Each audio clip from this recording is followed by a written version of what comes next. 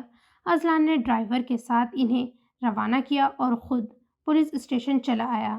شاہ صاحب، ہم کانٹیکٹ کر رہے ہیں، ان کا نمبر بند ہے، وہ ایک کیس کے سلسلے میں گئے تھے۔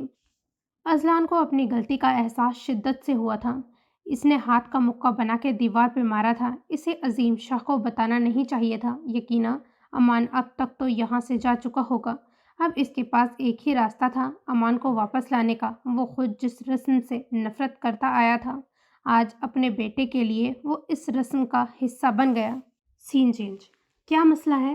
ہر دوسرے دن حویلی، مجھے کوئی پڑھنے کیوں نہیں دیتا؟ وہ غصے سے سامنے کھڑے ڈرائیور سے مخاطب ہوئی۔ بی بی جی، صاحب کی طبیعت ٹھیک نہیں۔ ڈرائیور نے یہی حربہ آزمایا تھا۔ نور کو اپنا سانس بند ہوتا ہوا محسوس ہوا۔ گھر کا ماحول عجیب تھا۔ اس کے تمام رشتہ دار بیٹھے تھے۔ اسما بیٹھی رو رہی تھیں اور تائی پاس ہی بیٹھی انہیں چپ کرا رہی تھیں۔ کیا سب ختم ہو گیا؟ اس کے ابو چلے گئے اسے بے سہارا چھوڑ کر؟ ایک طرف عورتیں بیٹھی تھیں تو دوسری طرف مرد۔ وہیں اس کے ابو تایا کے ساتھ بیٹھے تھے۔ بے جان وجود میں جان کیسے آتی ہے، اس ایک پل نے اسے بتایا تھا۔ وہ تیز قدم اٹھاتی ہوئی ابو کے پاس آئی۔ نور، آج تمہارا نکاح ہے ازلان کے ساتھ۔ دعائیں ایسے بھی قبول ہوتی ہیں؟ اس نے سوچا بھی نہیں تھا۔ اسما نے اسے دیکھتے ہوئے کہا، اور پھر کچھ ہی دیر میں ان کا نکاح ہوا۔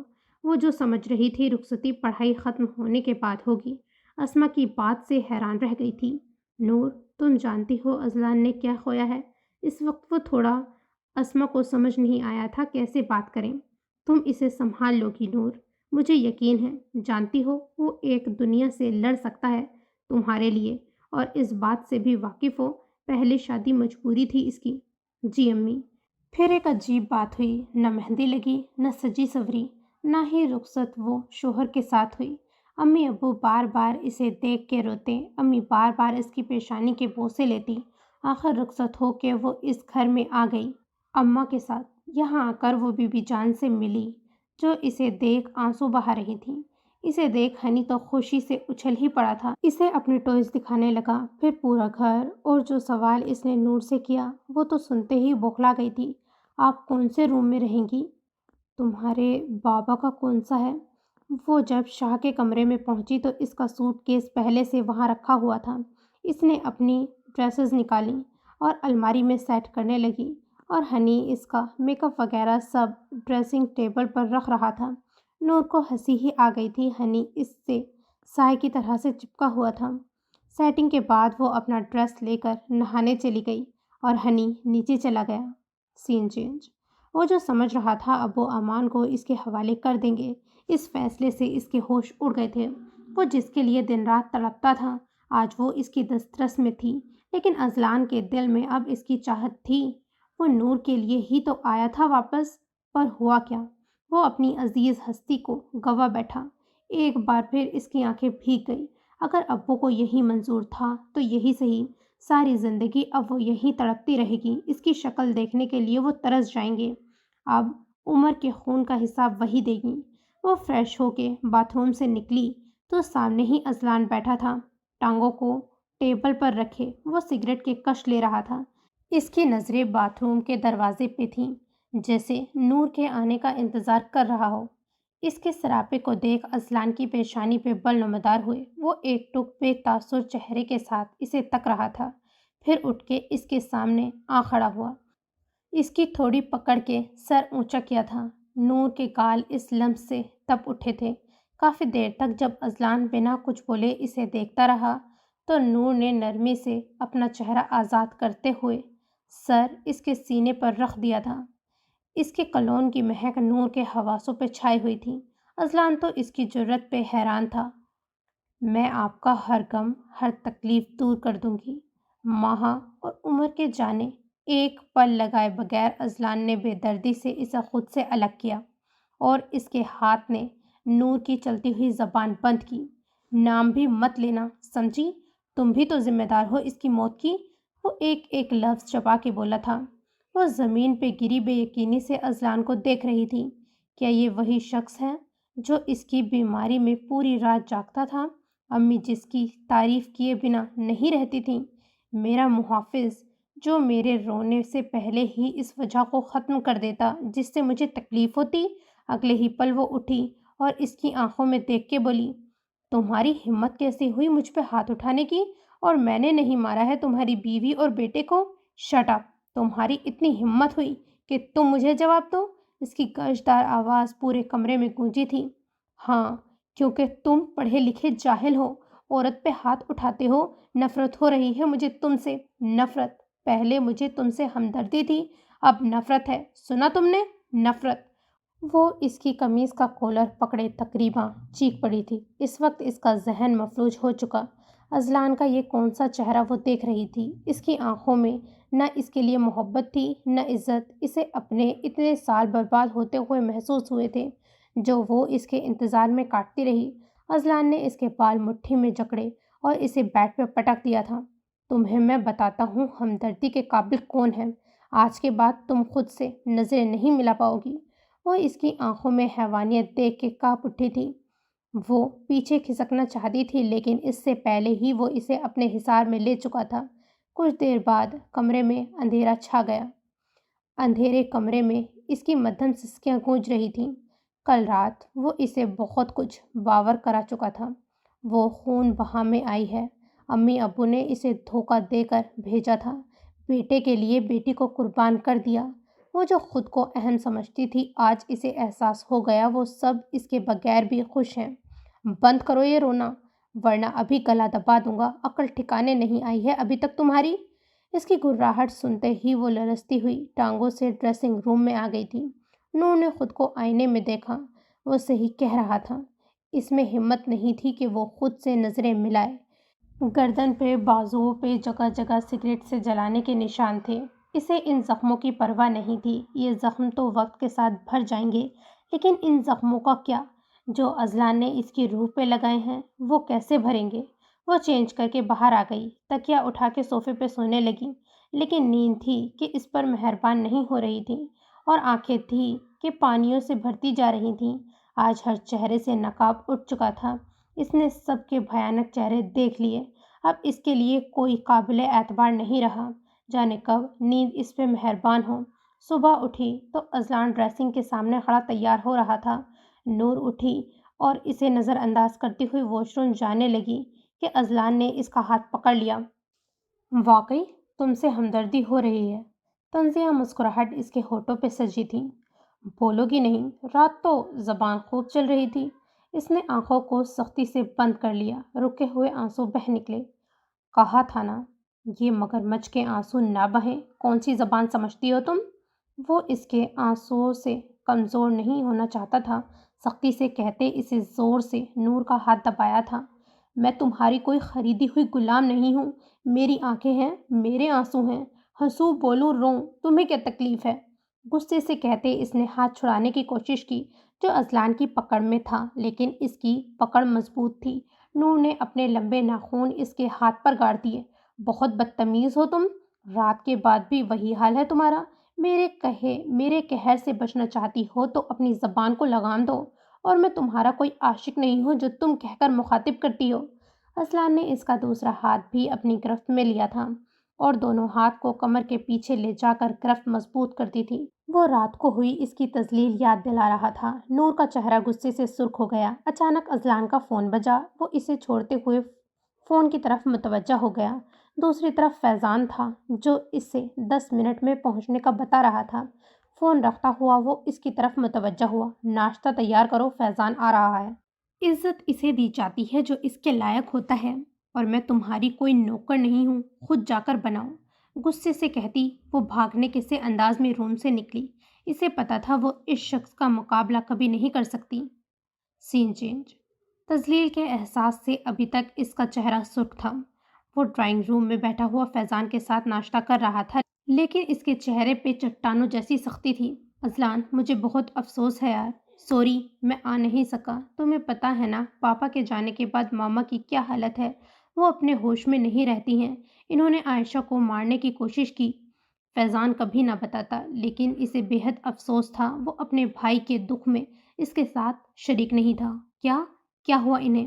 بس یار، بابا کے جانے کے بعد چڑچڑی سی ہو گئی ہیں، میرے علاوہ کسی کو پہچانتی نہیں اور تم جانتے ہو جتنی عزیز مجھے ماما ہے اتنی ہی عائشہ ہے، اسی لیے عائشہ کو یہاں اس کے ماما پاپا کے پاس چھوڑنے آیا تھا کچھ دنوں کے لیے۔ ماما کا علاج ہو رہا ہے، انشاءاللہ وہ جلد ہی ٹھیک ہو جائیں گی، لیکن کسی نے بتایا ہے نہیں مجھے، انفیکٹ بی بی جان نے بھی نہیں، میں نے کسی کو بتایا ہی نہیں۔ کیوں؟ ہمدردی بٹورنے کا شوق نہیں؟ کہتے ہی فیضان اٹھ کھڑا ہوا، اسے جلدی نکلنا تھا۔ دونوں بی بی جان کے روم میں آ گئے۔ بی بی جان محبت سے فیضان سے ملی اور بیوی بچوں کا حال پوچھنے لگی۔ اذلان کو فیضان کے سامنے شرمندگی نے آن گھیرا۔ نور اپنے گھٹیا لباس میں بی بی جان کے ساتھ بیٹھی ناشتہ کر رہی تھی۔ نور فیضان سے ملی اور اسے نظر انداز کرتی ہوئی پراٹھے کھاتی رہی۔ ایک نظر بھی اس نے اذلان پہ نہیں ڈالی تھی جو مٹھیاں بھیچے اپنا ضبط آزما رہا تھا۔ تم یہ بتاؤ یہ عظیم ماموں کی بیٹی یہاں کیا کر رہی ہے؟ فیضان اس کی پسند سے اچھی طرح واقف تھا، تبھی پوچھ بیٹھا۔ آخر نور کے اکیلے آنے کا مقصد؟ بیوی ہے میری۔ ابھی تم جاؤ، تمہاری فلائٹ مس ہو جائے گی، اس موضوع پہ پھر کسی دن بات کریں گے۔ وہ آرام سے اس کے سر پہ دھماکہ کر کے زبردستی کار میں بیٹھا کے روانہ کر چکا تھا۔ اگر وہ رکتا تو ضرور اس کی کلاس لیتا۔ So this is the end of this episode. Don't forget to like, subscribe and comment. خدا حافظ.